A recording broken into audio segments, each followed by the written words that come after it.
Good morning everyone. Another day, another house tour here in Mandaluyong City. I'm your host. My name is James De La Rosa. Welcome to another house tour. Let's go.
This townhouse is a brand new and ready for occupancy and fully furnished. So we have here 4 bedrooms, 5 toilet and bath with plus powder room, and we have 2 car garage. So let's go. Let's take a tour inside. So we have 2 car garage here dito sa ating harapan. So check natin yung loob. Before we enter this house, so makita nyo na yung ating main door is a solid wood po. And ito po yung made in mahogany wood. Tara, let's go. So we're here now at the foyer. So makita natin dito sa una nating pagbukas ng pinto. So ito yung kanyang family den, or pwede siyang family room or entertainment room. Check natin. Ang ganda, no? Ang ganda niya na parang tambayan. So kung may mga bisita ka, so ito yung parang reception area niya. Pati yung mga wall natin na naka-wallpaper siya. And then we have Daikin aircon na dito na naka-installed. And this side na dito yung kanyang window, na sliding na window. So ang ganda, nakaka-relax siya. Tapos meron ka ditong sunset na meron siyang TV.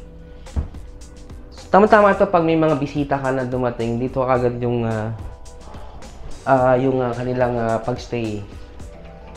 Check natin yung loob. So dito sa loob, ito yung kanyang papuntang doon sa second floor. So yung stairs natin. So before we enter doon sa second floor, dito man tayo sa ground floor. Dito sa ilalim ng stairs niya, meron tayo ditong stock room.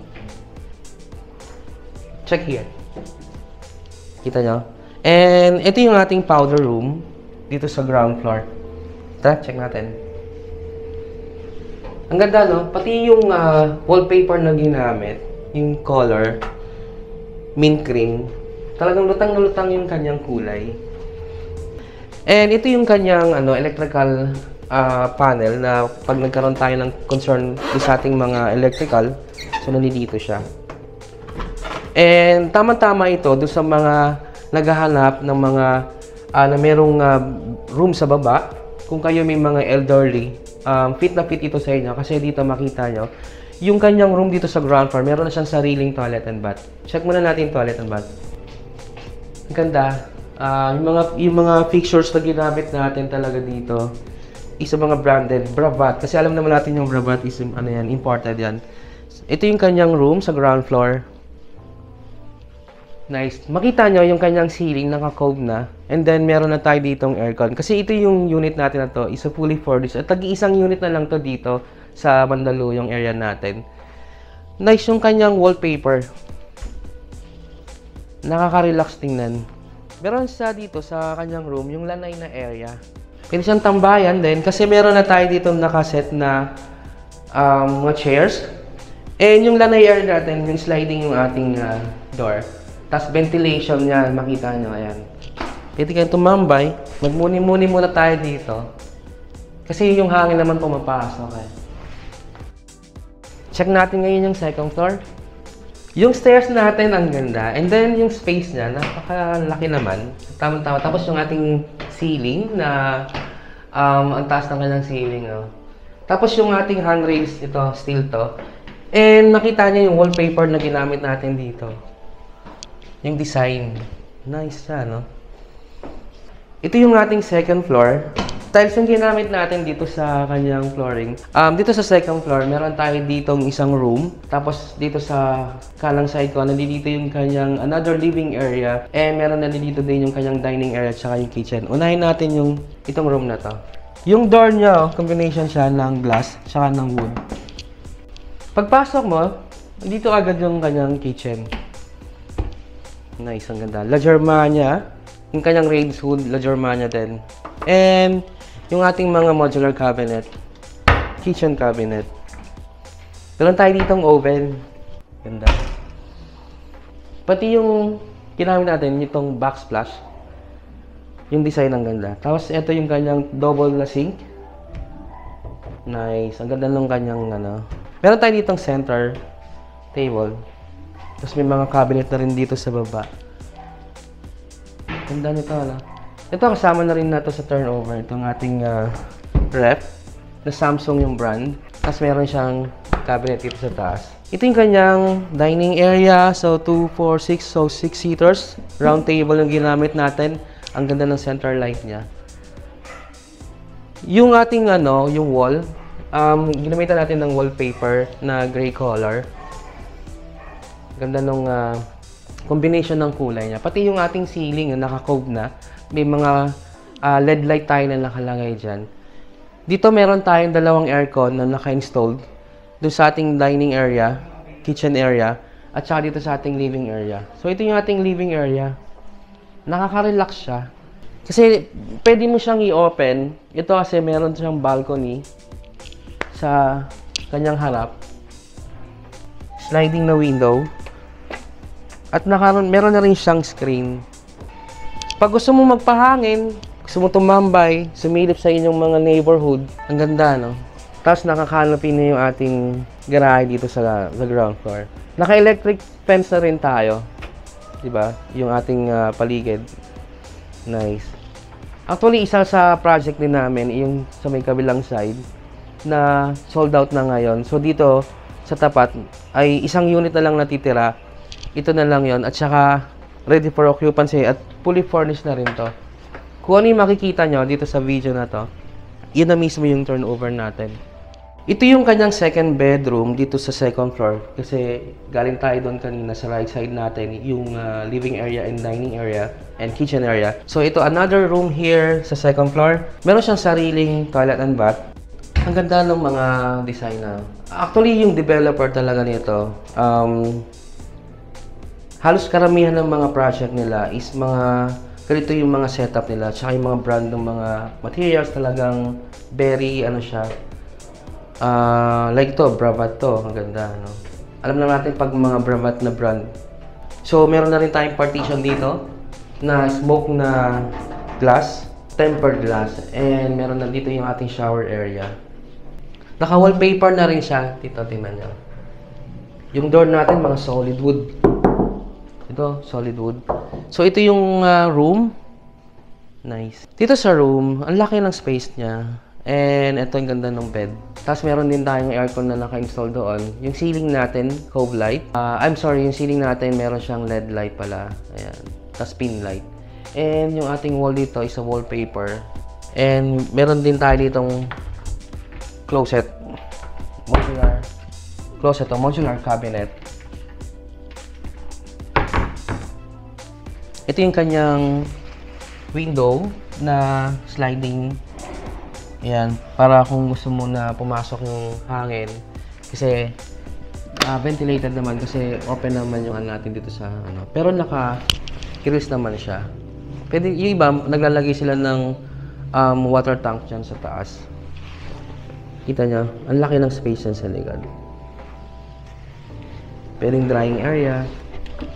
Ito yung console, ang ganda. Tapos meron na rin TV. So, check naman natin yung kanyang third floor kung saan doon natin makikita yung dalawang room pa. Kasi ito meron siyang roof deck pa ya. Parang third floor tapos another floor para doon sa kanyang roof deck. Check natin. Dito tayo sa third floor. So, pag akyat natin ng hagdan, dalawang room. Dito sa left and dun sa right. So, tingnan natin itong sa left side na room. Yung left side na room, solid din yung ating ginamit na door. And meron siyang sariling toilet and bath. Sa same design nung sa second floor natin. So, naka-partition na rin siya ng smoke glass, tempered glass. Tapos may shower na doon. Check natin yung room, ganda. Wow! May ano pa siya. Ganda. So, meron tayo ditong closet. Tapos dito, meron siyang naka-installed na aircon na Daikin yung brand. Inverter yung mga aircon natin. Tapos ito, meron tayo dito yung TV. Yung ceiling, check nyo, ang ganda oh. Parang nasa safari. Nice. Tapos naka-cove. Check natin dito yung kabilang side. Ito, meron siyang isa pang bed dito. Sa taas. Tama-tama kung pwede siyang dalawang kids dito. And dito, another window. Sliding. Check natin yung kabilang room. Itong room na to, ito yung pinaka-master bedroom niya dito sa third floor. Naka-wallpaper na rin tayo dito. Kasi ito yung master bedroom, toilet and bath. Meron tong walk-in closet. Check nyo. Yung ginamit natin na door, solid din. So, ito yung kanyang shower area. Wow! Nice. Luxury na house to, no? Grabe. Kasi ito yung kanyang bowl, naka-separate. Ito yung kanyang walk-in closet. Kasi dito na rin nakalagay yung kanyang CCTV. Kasi itong townhouse natin na to, meron tong CCTV, free na kasama doon sa pag-turnover natin. And makita naman natin kanina yung ating main gate. Isa remote control siya. Ganda. Laki ng space ng kanyang toilet naman dito sa master bedroom. Check natin yung loob. Ganda ng wallpaper, no? Ito yung kanyang ceiling. Naka-cove din siya. Tapos dito, meron tayo ditong naka-install na aircon. Inverter din. Nice. Alam mo, master bedroom, tapos meron kang couch na ganito. So, andyan yung bed. As dito yung kanyang TV. Meron tayo ditong console. Another chair. Kasi ito yung kanyang balcony. Dito naka-wallpaper na rin to. Yan. Meron na rin tayo nakatanim ng mga halaman dito. Ganda, no? Sarado natin.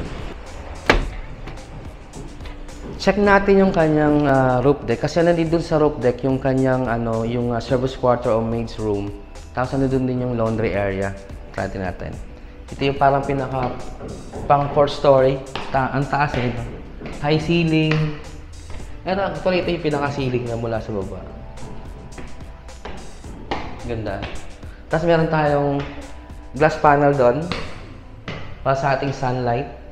Nice. Ang ganda ng kanyang chandelier dito. Tingnan natin. Ito yung kanyang maid's room o yung quarter service area. Dito makita nyo, meron siyang sariling toilet and bath. Tapos meron na siya ditong bed. Yung space na nagamit niya kasi dito sa ilalim. Meron siyang vanity pa. Tapos cabinet. Naka-wallpaper na rin siya. Meron siya ditong sliding na window. Ito sa side na to. Solid yung wood. And ito yung kanyang sariling toilet and bath. Social naman niya. Wow. Check mo. So dito, wala siyang partition pero pwede naman siyang lagyan. Yan. Pati yung ating mirror. Branded, no? Posey yung brand. Nice. Tapos meron siya ditong sliding na window. Ito sa kanyang parang pinaka-exhaust niya. Andito naman sa side na to, yung kanyang laundry area. Check natin. Wow. Laundry area o drying area. Meron siyang lababo dito. Meron siyang tambayan pa dito si Yaya. Ganda. Habang naglalaba, pwede nakatambay siya dito, di ba? Diyan kasi naka-install yung kanyang washing machine. Ganda. Mabilis matuyo yung damit dito. Nice. Thank you so much for watching this house tour video. Kung interesado kayo dito sa house na ito, pwede nyo kami makontak na sa aming number dyan sa baba. Yan. Ang ganda, no? Yung townhouse na ito is a fully furnished, no? Kasama na yung ating mga gamit. Pero kung may mga gusto kayong tanggalin, pwede naman nating i-negotiate to sa ating developer. And by the way, kung bago ka pala sa aming channel, huwag niyo pong kalimutan na mag-like, mag-subscribe, pa-share na rin po ng aming mga video. And don't forget to hit the notification bell para lagi kayong updated do sa aming mga bagong house tour. By the way, my name is James De La Rosa from H&H Real Estate Marketing. Thank you so much and thank you for watching. Bye! See you on my next video.